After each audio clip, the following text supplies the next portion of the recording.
Chapter 8. But God remembered Noah, and all the wild animals and the livestock that were with him in the ark. And he sent a wind over the earth, and the waters receded. Now the springs of the deep and the floodgates of the heavens had been closed, and the rain had stopped falling from the sky. The water receded steadily from the earth. At the end of the 150 days the water had gone down. And on the 17th day of the 7th month the ark came to rest on the mountains of Ararat. The waters continued to recede until the 10th month, and on the first day of the 10th month the tops of the mountains became visible. After 40 days Noah opened a window he had made in the ark, and sent out a raven, and it kept flying back and forth until the water had dried up from the earth. Then he sent out a dove to see if the water had receded from the surface of the ground. But the dove could find nowhere to perch because there was water over all the surface of the earth, so it returned to Noah in the ark. He reached out his hand and took the dove and brought it back to himself in the ark. He waited 7 more days and again sent out the dove from the ark. When the dove returned to him in the evening, there in its beak was a freshly plucked olive leaf. Then Noah knew that the water had receded from the earth. He waited 7 more days and sent the dove out again, but this time it did not return to him. By the first day of the 1st month of Noah's 601st year, the water had dried up from the earth. Noah then removed the covering from the ark and saw that the surface of the ground was dry. By the 27th day of the 2nd month, the earth was completely dry.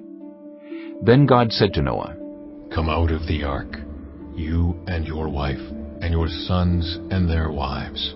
Bring out every kind of living creature that is with you, the birds, the animals, and all the creatures that move along the ground, so they can multiply on the earth and be fruitful, and increase in number on it." So Noah came out, together with his sons and his wife and his sons' wives. All the animals and all the creatures that move along the ground and all the birds, everything that moves on land, came out of the ark, one kind after another.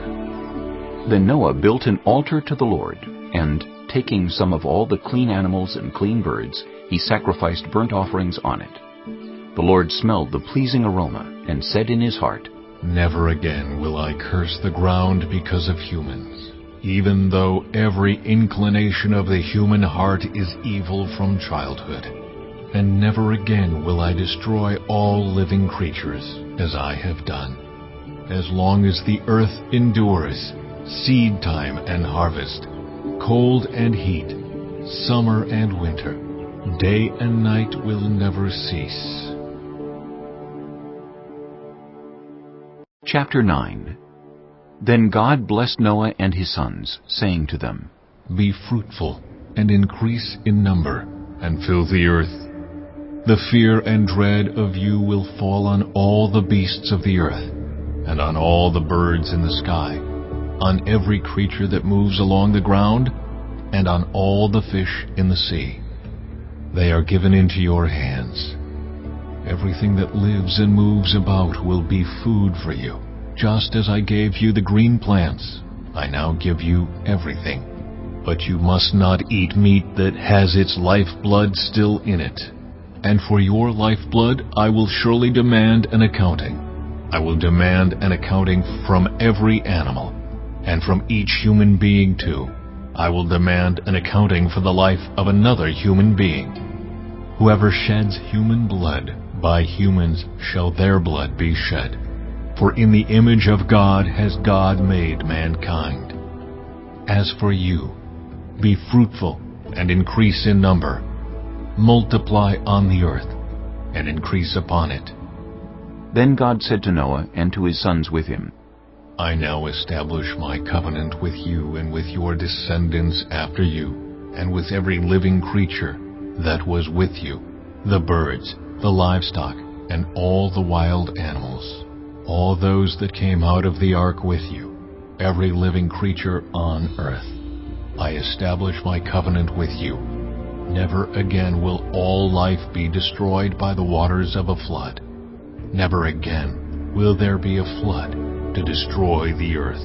And God said, "This is the sign of the covenant I am making between me and you, and every living creature with you, a covenant for all generations to come.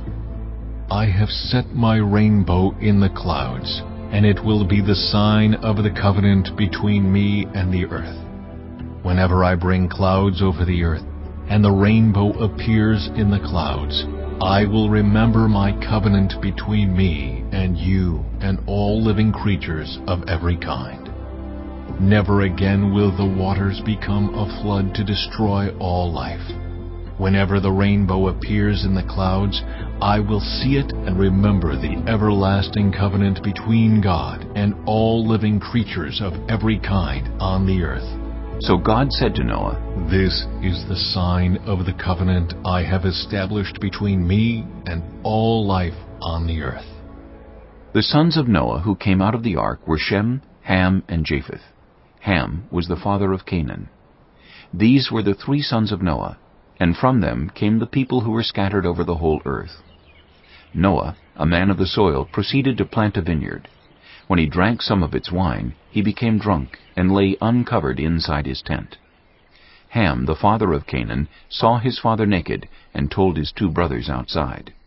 But Shem and Japheth took a garment and laid it across their shoulders. Then they walked in backward and covered their father's naked body. Their faces were turned the other way so that they would not see their father naked. When Noah awoke from his wine and found out what his youngest son had done to him, he said, Cursed be Canaan! The lowest of slaves will he be to his brothers. He also said, Praise be to the Lord, the God of Shem. May Canaan be the slave of Shem. May God extend Japheth's territory. May Japheth live in the tents of Shem, and may Canaan be the slave of Japheth. After the flood, Noah lived 350 years. Noah lived a total of 950 years, and then he died. Chapter 10. This is the account of Shem, Ham, and Japheth, Noah's sons, who themselves had sons after the flood. The sons of Japheth: Gomer, Magog, Madai, Javan, Tubal, Meshech, and Tiras. The sons of Gomer: Ashkenaz, Riphath, and Togarmah. The sons of Javan: Elisha, Tarshish, the Kittites, and the Rodanites. From these the maritime peoples spread out into their territories by their clans within their nations, each with its own language. The sons of Ham: Cush, Egypt, Put, and Canaan. The sons of Cush: Seba, Havilah, Sabta, Raamah, and Sabteka. The sons of Raamah: Sheba and Dedan. Cush was the father of Nimrod, who became a mighty warrior on the earth. He was a mighty hunter before the Lord. That is why it is said, Like Nimrod, a mighty hunter before the Lord. The first centers of his kingdom were Babylon, Uruk, Akkad, and Calneh in Shinar. From that land he went to Assyria, where he built Nineveh, Rehoboth-ir, Calah, and Resen, which is between Nineveh and Calah, which is the great city. Egypt was the father of the Ludites, Anamites, Lehabites, Naphtuhites, Pathrusites, Casluhites, from whom the Philistines came, and Caphtorites. Canaan was the father of Sidon his firstborn, and of the Hittites, Jebusites, Amorites, Girgashites, Hivites, Archites, Sinites, Arvadites, Zemarites, and Hamathites. Later the Canaanite clan scattered, and the borders of Canaan reached from Sidon toward Gerar as far as Gaza, and then toward Sodom, Gomorrah, Admah, and Zeboim as far as Lasha. These are the sons of Ham by their clans and languages, in their territories and nations. Sons were also born to Shem, whose older brother was Japheth. Shem was the ancestor of all the sons of Eber. The sons of Shem: Elam, Asher, Arphaxad, Lud, and Aram. The sons of Aram: Uz, Hul, Jether, and Meshech. Arphaxad was the father of Shelah, and Shelah the father of Eber. 2 sons were born to Eber. One was named Peleg, because in his time the earth was divided. His brother was named Joktan. Joktan was the father of Almodad, Sheleph, Hazarmaveth, Jerah, Hadoram, Uzal, Diklah, Obal, Abimiel, Sheba, Ophir, Havilah, and Jobab.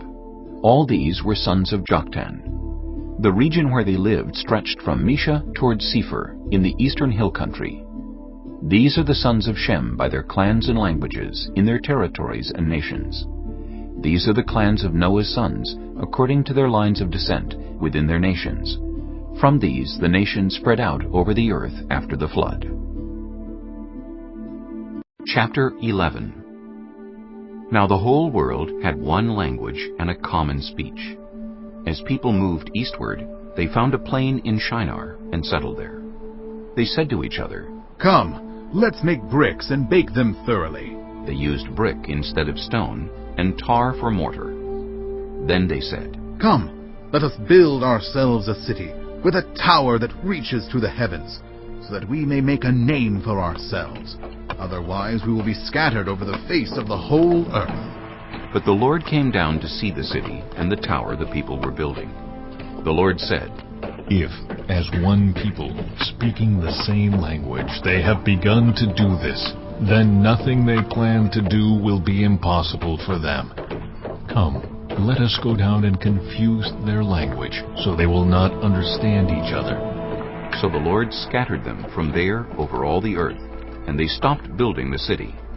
That is why it was called Babel, because there the Lord confused the language of the whole world.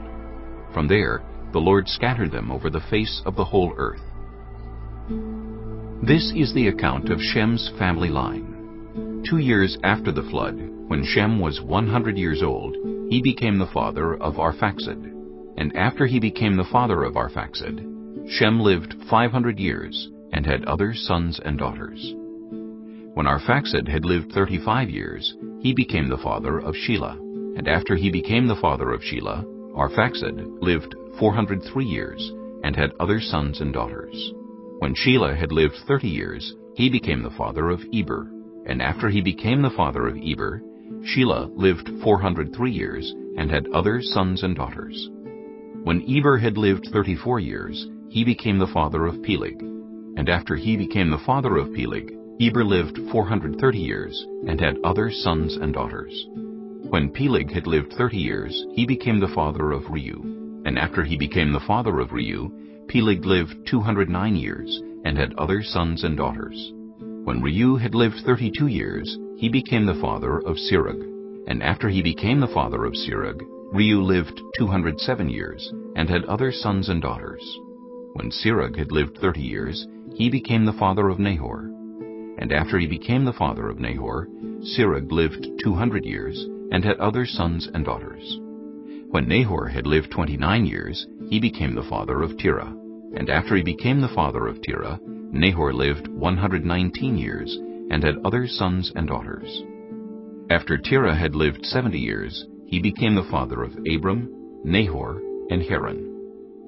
This is the account of Terah's family line. Terah became the father of Abram, Nahor, and Haran. And Haran became the father of Lot. While his father Terah was still alive, Haran died in Ur of the Chaldeans, in the land of his birth. Abram and Nahor both married. The name of Abram's wife was Sarai, and the name of Nahor's wife was Milcah.